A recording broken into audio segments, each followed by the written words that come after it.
कुछ हादसे ऐसे होते हैं जो बुलाने पर भी नहीं भूलते। जब भी ऐसे किसी हादसे को याद करो तो रूह कांप जाती है, मन में एक अजीब सा डर बस जाता है। तो आज मैं ऐसा ही एक हादसा आपको बताने वाला हूँ।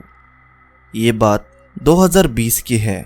मुझे भूतों के बारे में बहुत ही ज़्यादा दिलचस्पी है, डरते हुए ही सही, लेकिन उनके बारे में कहानियाँ सुनना और मूवीज़ देखना मुझे बहुत ही ज़्यादा पसंद है। कॉलेज से आने के बाद मैं यूट्यूब पर ऐसे ही वीडियोस देख रहा था। अचानक मेरे सामने विकी कौशल का भूत इस मूवी का ट्रेलर आया। मैंने वो ट्रेलर देखा। वो ट्रेलर देखने के तुरंत बाद ही मैंने अपने दोस्त विशाल को फ़ोन किया और मेरे साथ मूवी चलने के लिए बोला। वो भी मेरे साथ आने के लिए मान गया। तो फिर क्या था, हम दोनों रात को निकल गए मूवी देखने। मूवी का टाइम 8:30 बजे का था और मूवी 2 घंटे में ख़त्म होने वाली थी। इसका मतलब हमें घर लौटते वक्त अच्छी खासी देर होने वाली थी। ऊपर से हमारा घर सिनेमा हॉल से लगभग 15 किलोमीटर की दूरी पर था, तो और ऊपर से 25 मिनट की देर। लेकिन खुद की गाड़ी होने की वजह से हमें लौटने की कोई भी चिंता न थी। हमने पूरी मूवी देख ली। बाकी सब मूवी बढ़िया थी, लेकिन लास्ट का जो भूत दिखाया था उसको देखकर मूवी का सारा मजा किरकिरा हो गया। मूवी खत्म होने के बाद हम दोनों अपने घर आने के लिए निकल गए। हमारा घर शहर से थोड़ा दूर के इलाके में है। विशाल गाड़ी चला रहा था और मैं उसके पीछे बैठा था। वैसे तो हम अक्सर इन्हीं रास्तों पर से गुजरते हैं, लेकिन आज कुछ अजीब सा डर मन को बेचैन करे जा रहा था। शायद ये मूवी देखने की वजह से होगा, ऐसा मैंने सोचा। आप कितनी भी हॉरर स्टोरीज सुन लो या फिर कितने भी हॉरर मूवीज देख लो, अकेले में और सुनसान सड़क पर तुम्हें अचानक डर का एहसास होने लगता है। तभी मैं विशाल से मजाक करते हुए कहने लगा कि अगर तुम्हें यहाँ पर कोई आदमी या औरत दिखाई दे और वो तुम्हें गाड़ी रोकने के लिए बोले तो तुम गाड़ी बिल्कुल भी मत रोकना। वो थोड़ा डरा हुआ था। तभी रास्ते पर एक आदमी चलता हुआ दिखाई दिया। वो हमें ही देख रहा था। उसको देखकर मैं थोड़ा सोच में पड़ गया, क्योंकि इतनी रात गई, यह अकेले कहाँ पर जा रहा है। बाद में अपने काम से लौट रहा होगा, ऐसा सोचकर फिर से मैं विशाल के साथ बोलने लगा। तभी हम रास्ते के एक मोड़ पर पहुंचे और अचानक बाइक का पिछला टायर स्लिप हो गया और बाइक गिर गई। मुझे तो कुछ समझ नहीं आ रहा था, क्योंकि बारिश तो हो नहीं रही थी और रास्ते पर ऐसा कुछ भी न था जिससे हम फिसल कर गिर सके। ऐसा लग रहा था मानो गाड़ी पर साइड से किसी ने जोर से लात मारा हो। मेरा दोस्त विशाल गाड़ी के साथ घसीटते जा रहा था। मुझे कुछ भी समझ में नहीं आ रहा था कि अभी अभी हमारे साथ आखिर हुआ क्या है और हम कैसे गिरे। लेकिन मेरे दोस्त को बहुत ज़्यादा चोट लगी थी और चोट लगने की वजह से उसके जख्म में से बहुत सारा खून भी निकल रहा था। उसके कपड़े भी फट चुके थे।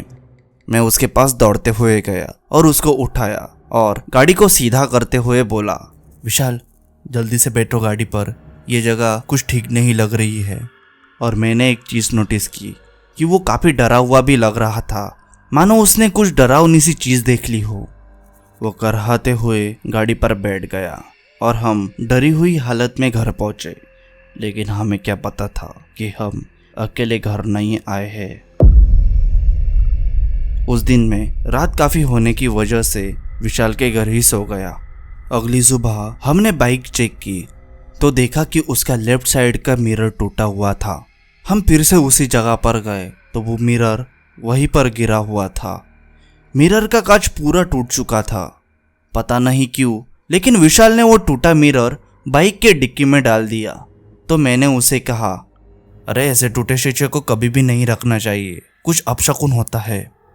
दूसरे दिन मुझे विशाल के घर से फ़ोन आया। उन्होंने बताया कि विशाल का एक्सीडेंट हो गया है। कुछ दिनों में ही विशाल की तबीयत बिगड़ने लगी।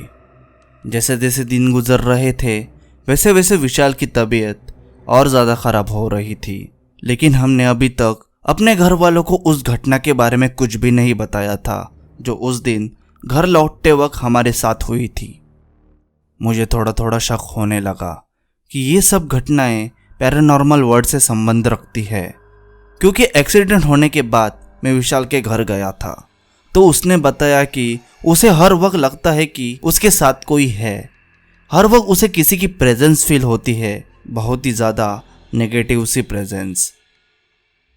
और उस दिन जिस दिन हम गिरे थे वहाँ पर एक औरत उसे दिखी थी और वो औरत बहुत ही अजीब नज़र से उसे देख रही थी और तभी बाइक फिसल गई। उठने के बाद वो यहाँ वहाँ उस औरत को ढूंढ रहा था, लेकिन वो औरत कहीं भी नहीं दिख रही थी। मैं तुरंत उसे लेकर एक पंडित के पास चला गया। वो बहुत सिद्ध पुरुष थे। हम उनके सामने जाकर बैठ गए। पहले उन्होंने विशाल को देखा और अपनी आंखें बंद कर ली। थोड़ी देर बाद उन्होंने अपनी आंखें खोली और हमारी तरफ नज़र करके बोले, तुम दोनों कहीं पर गिरे थे क्या? ये सुनते ही मैं तो हैरान होके सोच में पड़ गया, क्योंकि हमने अब तक उनसे एक शब्द भी नहीं बोला था।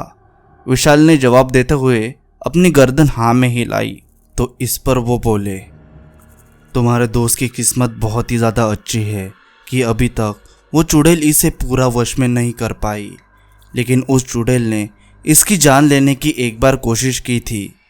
वो बोलने लगे कि उसी मोड़ पर जहाँ हम गिरे थे वहाँ एक चुड़ैल हर अमावस्या की रात को वहाँ भटकती है और उस दिन भी अमावस्या ही थी और इसलिए तुम दोनों उस चुड़ैल की चपेट में आ गए।